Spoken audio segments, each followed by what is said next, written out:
Hello and welcome to Good Conversations. We're honored to have with us today Winona LaDuke and Amy Ray, two of the founders of the Honor the Earth organization and the hosts today of a special event at Salish Kootenai College in the Arlie Charlotte Theater. Winona is the executive director of the organization, and as many of our viewers may remember, the vice presidential candidate on the Green Party ticket in 1996 and 2000. She's Ojibwe from the White Earth Reservation in Minnesota and a graduate of Harvard and Antioch Universities, the author of 4 books and many articles, and the recipient of numerous national and international awards for her work in human rights and sustainability. Amy is one half of the acclaimed musical group, the Indigo Girls, Grammy Award winners with Emily Saliers, who for 2 decades have been bringing their unique combination of innovative music and committed activism to communities around the country and around the world. Since 1987's Strange Five, they've released 10 major studio albums. They've been nominated for 6 times for Grammy Awards and won in 1990 for the album Indigo Girls, voted Best Contemporary Folk Recording. Welcome to you both. Thanks. Thank you. Thanks for taking the time to be with us. Well, this tour is remarkable, and it's been stopping at a number of locations in Montana. So, Winona, maybe I'll just turn first to you to explain a little bit about the group and a little bit about the tour. Sure, thank you. Miigwech, bonjour. So Honor the Earth has been around since around 1993, and we've been to Montana. I think this is our 3rd time, maybe our 4th, 3rd, at least. We come out here, we are, we're a native organization that works on environmental issues, and at this point we're working on this question of how you build resilience, or ensure that there's resilience in native communities in the time of climate change, peak oil, and food insecurity. But in doing that, we find that what we've always done is we re-grant, provide funds for organizations through individual donors allocating money, but also we find that sometimes an issue that is really at the heart of a community struggle, it needs to be elevated out of isolation by bringing in more press and media attention and helping to try to focus on that issue. And so we teamed up with Amy and Emily and other musicians over the years to both draw more attention to these issues and to also, I don't want to say lighten people's hearts, because music has such a great healing gift when people can hear that beautiful music and bring it to our communities. So we came out here, we've been up to Blackfeet, and then we're down here in your community. And we're looking at the issues of whether it is the tar sands, heavy haul that's coming into the state, or issues of sacred sites right here on Salish and Kootenai, and the issues that are facing these communities. Oh, that's great. And Winona mentioned the role of music in these events. And Amy, could I ask you to articulate that a little bit? Well, I think Emily and I, we met Winona in the early 90s and we were doing some environmental work, and we kind of were so impressed by what was happening in the indigenous environmental movement that we wanted to team up with Winona and create this organization that would build bridges between the non-Indian and the Indian community. And at the time we had a real presence that we could draw from and had a big audience. And so music was sort of a tool to bring people together and to kind of capture people's attention in our communities and say, look, there are these native communities all around us that are fighting these really important battles that are precedent setting, that affect how corporate accountability works, affect how government accountability works. They affect an environment that we all share and an ecosystem we share. So we really became interested in amplifying the voices of the people in these communities and sort of just taking our lead from the board members and the who we were giving grants to and what they were working on and being inspired by it and energized by it. And in return, we sort of are like the rodeo clowns, and we come out and we play music and we try to get everybody to feel better, and I think lighten up a little bit and also think about things, because we have some songs that are, a few songs that are issue-based, not as many, but we use it as just a gathering tool, and it's really, in the non-Indian community, in our community, it's had quite an effect, and I've seen it change a lot of people's lives, and people get involved with, indigenous issues that they had no idea were going on. It's very disconnected and very segregated. And so for us, we thought that was a real crime, and that we really should be supporting the people that are doing this incredible work. Well, I was at the event this afternoon, and you could certainly feel something happened when when you two came out and played the two songs at the conclusion, it brought the crowd together in a way that doesn't happen without music, does it? Well, I think it's a process, you know, like there's a pace to it, right? And it definitely can bring people together, but Well, it's not just any music either. Well, it wouldn't do any good without the speakers though, too, you know what I mean? It's like, it's a combination of, and we've, over the years, have really had so many events and a lot of Honor the Earth tours and looked at the way in the non-Indian audience, you know, how do you capture them and get them to listen to speakers and get them to really be open to what you're talking about. And in the Indian communities, it's kind of a flip thing because the speakers are more important and the issues are more important and the Q&A part of it is more important because it's ground zero for what's going on. And so we're kind of like, we come in at the end and play some songs and just kind of rally everybody and get everybody to kind of shake it all off and feel good about themselves. Yeah, I think it's smart to have it at the conclusion too. Yeah. People leave in a different way than they would otherwise. Yeah. Yeah, I think people left today feeling, you know, good, feeling like we had some things to work on. Yeah. But also feeling like that there was a lot of spirit and power and fire in their bellies. That's Yeah. what we're hoping anyway. Yeah. Well, as our viewers know, we always run this program in two little halves, and in the second half, we're going to really focus on some of these solutions. In this final few minutes of this first half, let me just ask a bit more about some of the problems the communities are facing, some of which were articulated today. Yeah, I mean, you know, Montana's kind of a microcosm of issues in America, issues in, you know, Native America for sure. I mean, you got the largest energy economy in the world without a plan how to transition to a post-petroleum. We're combusting ourselves kind of to the edge of oblivion, and you got a governor who thinks that there's something called clean coal, which is an oxymoron. You know, the only thing clean about carbon, you leave it in the ground, it's good. You take it out, you got a mess, you know? And Montana's always had this huge battle between people who love this land and care for it, and then, you know, the exploitation. And you have that evidenced in the eastern part, you know, with coal bed methane, coal strip mining, you know, and the proposals of expansion there. And you have that evidenced, you know, here with the issues of the heavy haul, which is the giant trucks coming in, which are the supply chain for up there in the tar sands in Alberta, which is the single largest industrial project in world history. And, you know, they're basically squeezing sand into oil. They're taking about 4 tons of soil, 4 tons of, soil, and they're adding water to it. And they're coming out without a barrel of oil. And destroying a whole ecosystem just for our addiction. So those trucks, some big trucks here, you're looking at these trucks that are 30 feet tall, 24 feet wide, and 162 feet long, going to be going down Montana highways. And Montana has a right to say no, to say that's not safe. You know, we don't care if you pull some pullouts. You know, they're saying they got 200 and some trucks going. I don't believe that based on the projections of the expansion of tar sands. I think that they're going to need a few more trucks than, you know, a few more shipments than 207. And those are some, I just drove over those roads. Those are windy. Yeah. You know, those are very windy, and I'm not sure what the plan is on something that's, you know, that long on a road. When you drive from Lolo Pass to Walla Walla, you go left, right for about 5 hours. So I'm familiar with that. But it's in a way a unique challenge, these issues, isn't it, for organizers, that these problems are occurring over such vast spatial areas, and the impacts are unfolding over such a vast amount of time as well. Does that pose a unique challenge for people trying to raise opposition to them? I mean, I think it does pose a challenge because I just saw it in Minnesota. By the time they come in here with the proposal, they're talking a 30-day comment period. You know, so while you should have a full EIS of, you know, 180 days and then a review of the EIS in another 180 days, so you got a chance to actually figure out what's going on, you don't have informed consent. Most people don't even know how big those trucks are.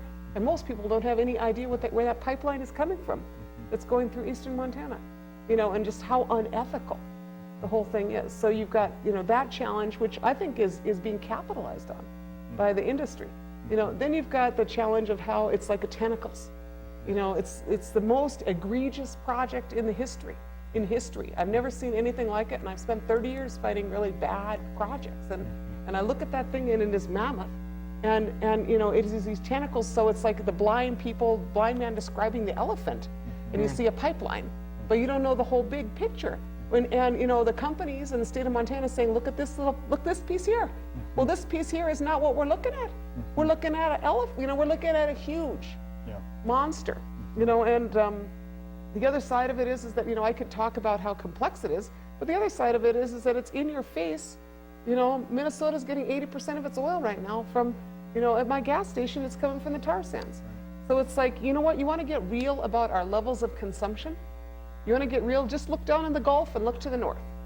That's what we are doing. And you know, if you can't see what's going on in the Gulf, just take a shot to the north and you can see we're in between two major ecological disasters, which illustrate, you know, how, you know, decrepit our thinking is on what kind of economy we should have. I mean, you know, we need to move to a post-petroleum economy. And we have the ability, we have the technology, we have the capital, but we are squandering it on bad projects. Yeah, and to the contrary, investing. I'm trying to get you started. I'm glad you got started. No, but it's true. I mean, you know, what is the stimulus money? They're using stimulus money for those guys. Why don't they use stimulus money? You know, I'm saying for these road expansions, they're funding some of that out of stimulus money, I understand. Why don't they put stimulus money into getting the power lines, you know, from Montana, from the Blackfeet Reservation up there? They could produce enough wind energy to power Montana plus. You know, but what they should be doing is putting power lines in, you know, for wind, not power lines for more coal. And I think to some of our viewers that may be a surprise because the news coverage of the stimulus money was that it was going to be devoted to the new clean economy, investing in clean energy. No, I mean, by and large, there's a trickle that is going into, there's a lot of pork barrel projects. And, you know, from what I've seen, I was just out in South Dakota here a month ago, and they got a new wind project, and I'll tell you what the Public Utilities Commissioner told me. He told me that wind project is going to power the pumping stations for the tar sands pipeline. I said, well, that is just incredibly ironic. Thank you. You know, that's what he told me. A 200 megawatt, you know, is what he's saying, and that's powering the tar sands. You know, so it is disguised. You know, and what we need is a real green energy economy that is local, that is healthy. You know. Isn't part of a clean energy economy, though, the first and best source of cleaner energy is just using less of it? Yes. Conservation? Conservation. Yeah. Yeah, we do talk about that. Yeah. Yeah, and Amy and I are both working on our green homes, aren't we? Yeah, well. It's kind of a joke. We're both heavily recycled in the building of our houses, and we're really trying to be low. But you know, the reality is that you know, I look at these figures, and this economy is entirely inefficient. Between point of origin and final point of production, you're wasting 57% of the energy. It's so inefficient. You know, I'm talking about, you know, the coal-fired power plants that are spewing it out the top, right? The, you know, long lines, and then the inefficiencies in the industries and the inefficiencies in the house. So to suggest, you know, so basically, yes, let's get efficient. That is the answer. I mean, you mentioned our addiction, and it seems like as we get to the kind of final sources on the planet for this oil, we're going to kind of the nth degree of insanity to retrieve it, and with no understanding of the long-term, or no reckoning really with the long-term impact. I mean, is that a good way to kind of see what's unfolding to our north, and with the unbelievable tragedy in the Gulf that's going right now?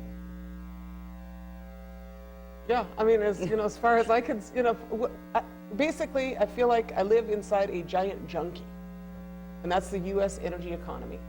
And the problem with being a junkie is you do a lot of bad stuff and hang out with dealers. You know, and so where are you going to get your oil? You're going to go try to invade a few more countries. Can't afford that one. $100 billion a year. You know, or else you go squeeze it out of the tar sands, and then, you know, so it is indicative. You hang out with dealers, and the dealers happen to be, you know, British Petroleum to the south and Sunoco and Exxon to the north. And you know what has happened. I mean, you know, the reality is that it's in our face how bad our choices are, but it's not just in our face in terms of disaster. The reality is it's in our face in terms of what we have become in terms of the legal institutions of our society.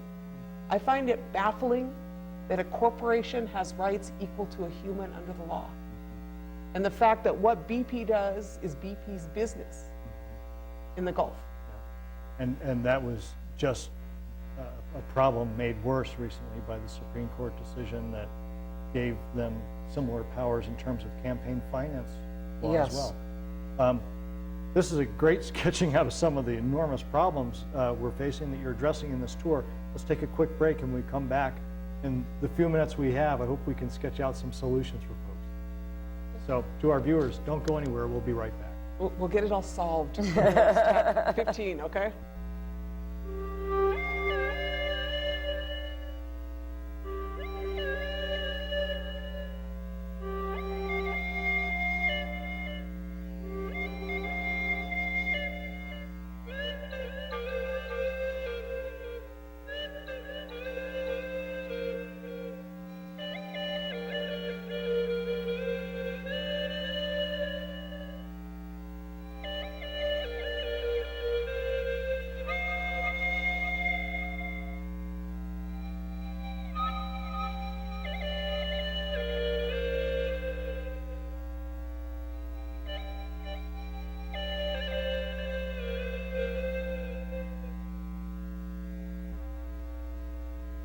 And welcome back. We're continuing our conversation today with Winona LaDuke and Amy Ray, two of the founders of Honor the Earth, an organization based in Minnesota that dedicated to Native communities and some of the human rights and environmental problems we're facing. And Winona, in the first half hour, you mentioned striving for resilience. And is that a good way to encapsulate the kind of overall solution that we need to aim for? Yeah, I mean, I'm thinking that we should figure out how to be durable. We, live in a society that's based on this petroleum fantasy, and people think of it as a petroleum age. It's more like the petroleum bubble. You got about 70 years of blasting your way through all the dinosaurs that are out there. Congratulations. Yeah. And so we've become accustomed to living this way. It's really inefficient and it's a really bad time. And in the scale of time that Native histories provide us in particular, that's an incredibly tiny percentage of human histories. Right. What's his name? Frankie Auld? Yeah. Francis. Francis Auld today was talking about there are old people up here. We have one that was 8,500 years old, discovered just south of my reservation. He had a copper spear point, and that copper spear point had to come from Michigan. I was like, that guy must have traveled a long ways. Yeah. You know what I'm saying? So we got some old people, and that's a long time to live in a place. And I heard a guy explain it yesterday that we lived there so long, our carbon footprint was so light, people thought we wasn't even there. And it They also still don't believe us. it shows how old the Ojibwe Salish Kootenai connection is.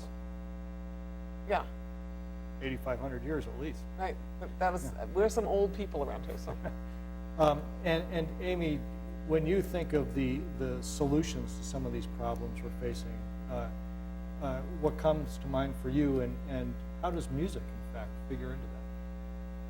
Well, I'm not quite sure. I mean, music, like I was talking about, figures in because it gathers people in it, and it gave us a resource base, and kind of, we're sort of like, we disseminate information and then we get information, so we can kind of network, with our own audience and stuff in a way. But one of the reasons why we started working and seeing things through the indigenous lens, that sort of lens of environmentalism, is because we saw so many solutions in indigenous communities. Not only did we see victories, but we were seeing like a solar panel installation in a Hopi community that was completely off the grid, or the wind power that's potentially up in Blackfeet, or a wind power turbine at Keeley radio station in South Dakota, or Rosebud, and these smaller projects that become models for the bigger projects and that are community based. So the money's going back into the community, and it's not the same thing where if you have wind power on this huge corporate level and the community doesn't have a say-so about where the turbines get put and what happens to the money and what happens to the power and big transmission lines. We're looking at projects that are smarter than that, and they emanate from indigenous communities. And so for us, part of the solution is supporting sort of a new paradigm of sustainability and looking at communities that suffered in their public health and their ecosystems suffered from such a bad energy policy, and they're reinventing it and making it a better energy policy, basically. Yeah. So that, and then we try to talk about the connection between the light switch and the ignition, and what's actually going on, and conservation, and it seems really cliched, but it's totally true. I mean, the conservation part of things is so important, and people need to see the connection to when they're driving and how much gas they use, how much they ride their riding lawnmower or whatever they're doing, the connection between that and the Gulf oil spill or tar sands, or how long they leave their lights on, or just the waste, that happens, and just consumption, shopping, anything that you do. It's a petroleum-based economy, and so it's all tied into that.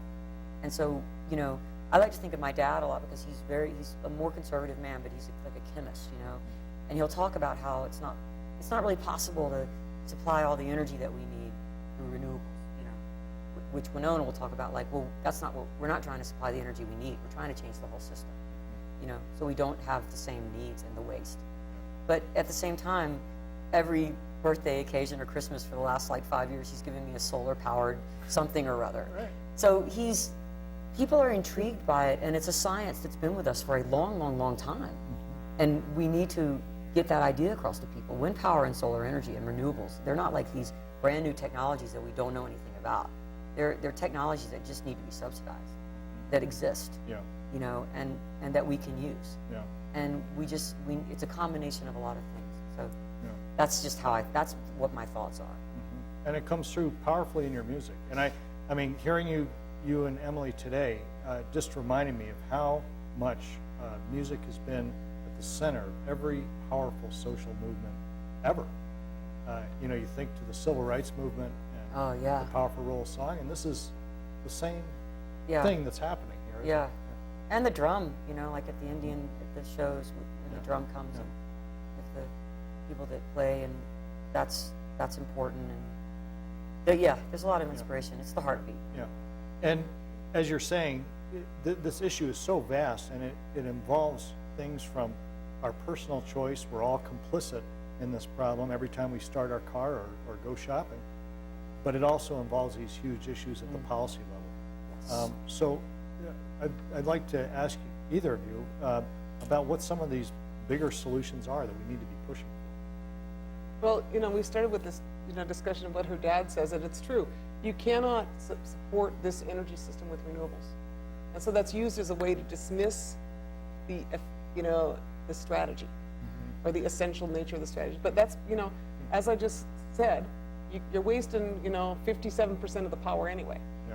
So who wants to reboot that? Yeah. I mean, any economist will tell you you're draining that much out of your whole system. It's not efficient, and you shouldn't be doing it. You got power companies that benefit the more you use. So they're rewarded for the more consumption and the more waste. So the system has some structural problems in it as far as just, even rewarding people for waste to start with. So you got to look at, first getting efficient, then you need to look at getting local, and whether it's power or food, they're both very closely related. That's to say, for instance, your average meal travels 1,546 miles from farmer to table. Supported entirely by petroleum. Supported entirely by the fact that you're slathering petroleum on the product in California to produce it. They're saying that we may use 10 calories of fossil fuels to produce 1 calorie of food. Right, really, really, really bad. Right, particularly when your oil is peaking out and the rest of it is, in the tar sands. So why do you want to do that? Why don't you grow it? Yeah. What does regrowing a local food economy do? Well, on my reservation, which is, similar to this in a lot of ways, it's an 837,000 acre reservation, highly checkerboarded, right? 47 lakes, 500 bodies of water. We don't got the one big one, we got the 47 smaller ones. Okay, a lot of fishing, right? But in our reservation, we did a study and we found that in our community, we spent basically $8 million on food that we bought. Now, a lot of our people are subsistence harvesters. We've got a lot of wild rice, deer meat, fish, like probably similar to here. I know you guys don't have rice, sorry about that. We have a lot of it. You can buy it from us anytime you want, But having said that, we spend $8 million on food. And of that, we spend $7 million off reservation, almost immediately, at Walmart, Food Service America, Sodexo, right? That's imported in. Now you got 50% unemployment, or whatever our latest figure is, and you just outsourced a quarter of your economy. Plus you got all the problems associated with it. You got all the diabetes because the $1 million that's spent on your reservation is spent at convenience stores buying pop and chips. So there you go. Yeah. There's your problem right there. So you relocalize more of your food economy and you become healthier. So we started putting up grow boxes, You know, I'm a grow box girl. You know, we got more gardens. We're restoring our old corn varieties. I was trying to check this out here. We got some varieties. I got this much to start with. I got fields now. You know, that's what we're looking at. And the thing about those old Indian corn, you know, this thing about this corn, like a lot of people around here were saying, they don't really remember it, but we Ojibways pushed corn to be 100 miles north of Winnipeg. Wow.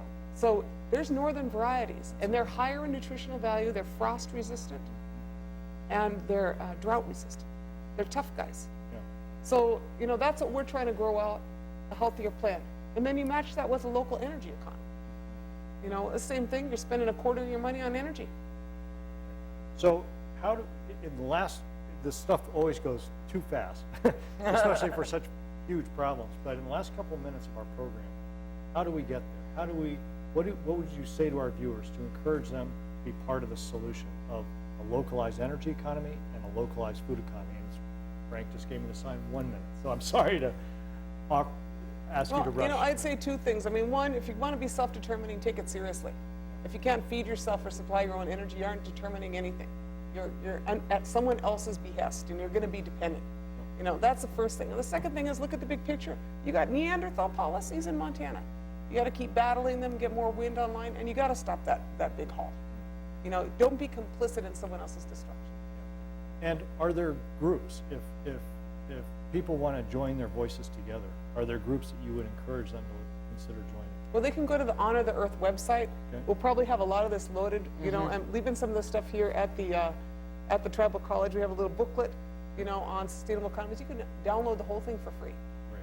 You know, on that. And I know that there's some local groups. Sierra Club is working hard on this issue. You know, there's a lot of folks working on the tar sands issue. But you know, please take a note of it because it's so important. Yeah. And the way these things get stopped is because people do something. And Ariel's group, the Rain Action Network. Rainforest Action Network. Rainforest Action Network. Yeah. So I'm sorry to say we're out of time, but I want to thank you again for taking the time to be with us. Thanks for having us. Yeah, thank you for having us. Be good. Okay. To our viewers, thank you for watching. We hope you tune in again next time. We'll be hearing from Ariel Duranger of the Canadian effort to deal with the enormous tar sands projects in northern Alberta. See you next time. Thanks for watching.